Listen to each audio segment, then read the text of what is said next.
আয় খাতা বুকে আপনাকে স্বাগতম আপনার ব্যবসার হিসাব ডিজিটাল করতে।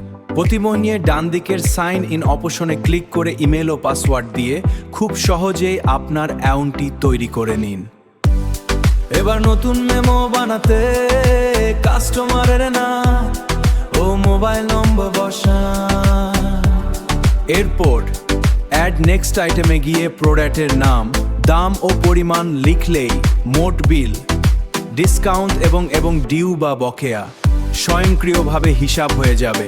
সব কাজ শেষে নিচের সেভ মেমো বাটনে ক্লিক করে মেমোটি সেভ করুন। মেমোটি সেভ করুন। আপনি চাইলে মাত্র এক ক্লিকেই এটি প্রিন্ট করতে পারবেন, পিডিএফ ডাউনলোড করতে পারবেন অথবা সরাসরি হোয়াটসঅ্যাপে কাস্টমারকে পাঠিয়ে দিতে পারবেন। এভাবেই এই খাতা বুকের সাথে আপনার ব্যবসাকে করুন আরও স্মার্ট।